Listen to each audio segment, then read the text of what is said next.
Your house is not messy because you're lazy. It's messy because of something happening in your brain that nobody ever explained to you. Most people assume the people who keep clean homes just have more discipline, or more time, or a different wiring.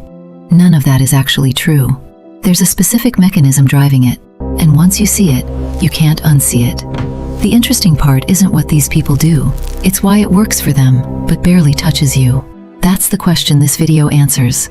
Not eventually, right now. Here's what most of us are actually living with. The morning hits like a wall.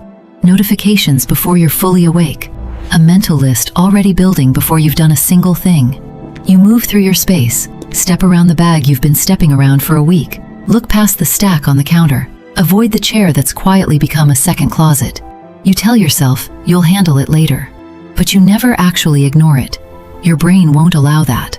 It logs every unresolved thing in your space, the way a browser keeps invisible tabs open. You can't see them, but they're running. They're slowing everything down. You carry that weight into your work, your conversations, your ability to sit still for 30 seconds without immediately reaching for your phone. And you've been calling that weight burnout, or stress, or just the way life feels now. Here's what's actually happening. Every unfinished thing in your environment pulls a thread of your attention. Not all of it, just one thread. But pull enough threads, and nothing moves cleanly anymore.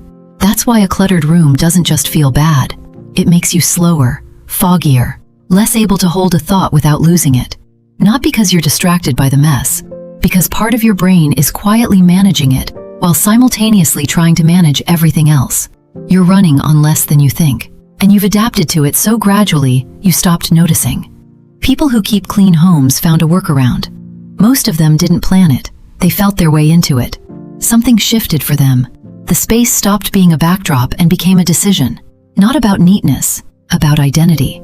A room in order meant something to them. It meant they were someone who closes loops, who doesn't leave themselves hanging, who follows through even when nobody's watching. That's not a personality type. It's a self-concept. And once a behavior gets attached to self-concept, it stops needing willpower. Breaking it doesn't feel like skipping a task. It feels like lying to yourself. That's a completely different kind of fuel, and it's why it holds for them when nothing holds for you.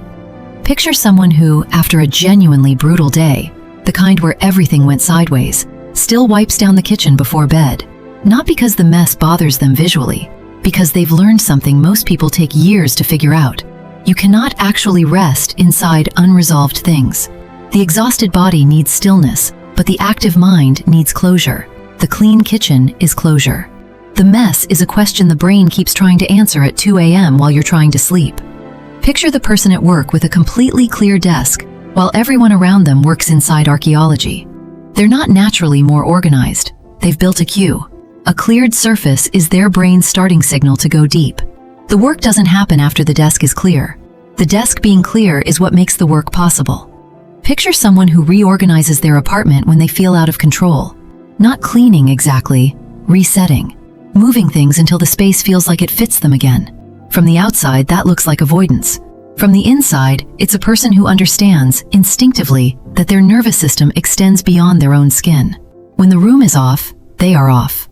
The thread running through all three isn't cleanliness. It isn't discipline. It's the understanding that a space is never neutral. It is either working with your mind or quietly working against it. These people have chosen a side. Stop right there. Because here's what most people do when they hear this. They decide they need to clean the whole house. Tonight. That's the version that never starts. Your brain doesn't need the whole house. It needs one closed loop. Just one. Because a mind that closes one loop remembers what resolution feels like. And once it remembers, it will go looking for more on its own. Here's the only thing you need to do today. Pick one surface, a nightstand, a corner of the counter, the chair. Clear it completely. Not for tidiness, as an experiment. Leave it clear for 48 hours and pay attention. Notice how your eyes settle there when you walk past. Notice if something in the room feels quieter. You're not cleaning your house. You're giving your brain one place in your entire day where nothing is asking anything of it. One loop that's already closed. That feeling is what the clean house people are actually protecting, not the aesthetic.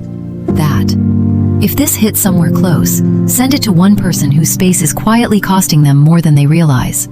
Sometimes the most useful thing you can give someone isn't advice. It's the right question at the right moment.